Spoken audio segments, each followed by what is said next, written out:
Et récemment, j'ai vu des articles où les gens en sens, oui, voici l'exemple au Sénégal.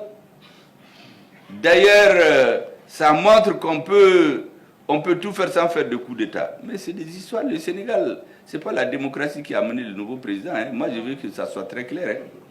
C'est le peuple sénégalais qui l'a imposé. Est-ce que c'est la démocratie qui demande d'aller manipuler la justice pour prendre un opposant, le mettre en prison, dissoudre son parti? Ça, ce n'est pas la démocratie. Est-ce que c'est la démocratie qui fait qu'on tue des centaines de citoyens au nom de la démocratie?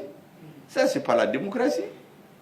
Est-ce que c'est la démocratie qui fait que des gens sont disqualifiés, on les sort et ils n'ont que 9 jours de campagne, alors que la campagne c'est 21 jours?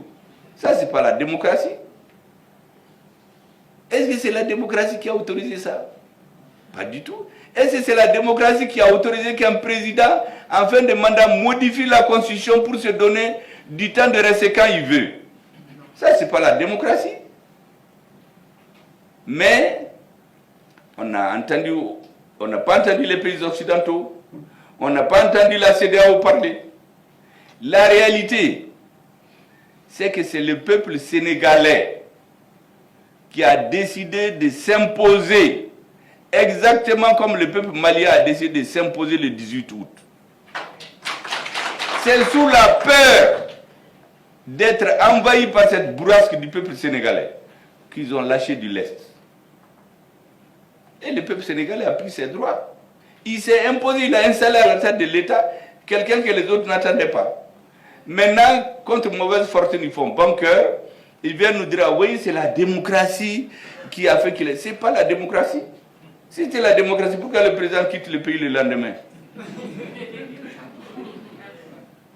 Donc, je dis ça très clairement pour que les Africains comprennent. Parce qu'en Afrique, il suffit qu'on élabore des thèses en Occident, on les véhicule dans les médias, les gens les consomment et tout le monde est d'accord. Ce n'est pas vrai. Au Sénégal, c'est comme au Mali. C'est le peuple qui a imposé sa volonté. Ce n'est pas la démocratie. Il faut que ça soit très clair. Tous les moyens qu'ils appellent la démocratie occidentale, on les a utilisés pour empêcher ce qui est arrivé.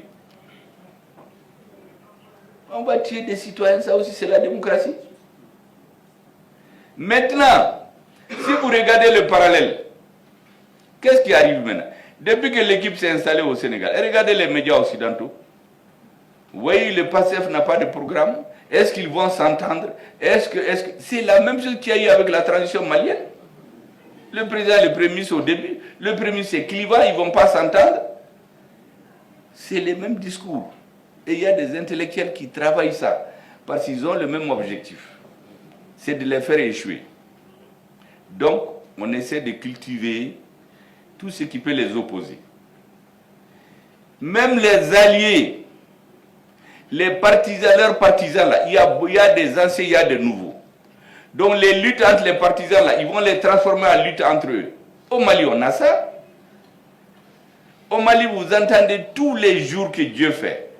Les gens s'éteignent avec les informations qu'ils ont. D'autres avec des suppositions. Tous les jours. Le président est opposé au Premier ministre. Le Premier ministre est opposé au président du CNT. Le Premier ministre est opposé au ministre de la Défense.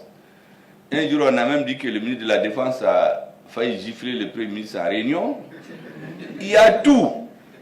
Mais ceux qui véhiculent ces choses-là, souvent c'est des alliés, souvent c'est des nouveaux alliés, c'est-à-dire des gens qui étaient avec eux, mais qui deviennent des alliés aujourd'hui. Souvent c'est les alliés en tout, mais c'est leur analyse. Peut-être même qu'ils ne se trompent pas. Qui se trompent. Mais il appartient à ceux qui dirigent d'avoir la tête froide et se dire qu'ils sont dans le même bateau. Sonko et Faye étaient dans la même pirogue. Le peuple sénégalais les a pris, les a mis dans un bateau. Ce bateau-là, tous ceux qui viennent rentrer là-dedans doivent les aider à l'amener à bon port. Mais là-dedans, il y a des bagarres entre eux. Certains vont sur qui sont les plus aimés.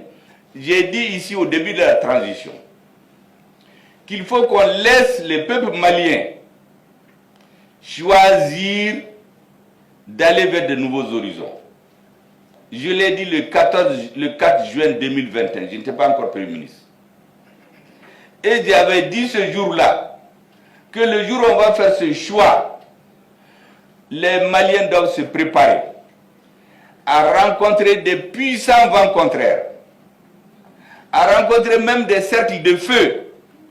C'est la même chose au Sénégal. Il y a des forces qui vont tout faire pour les faire échouer.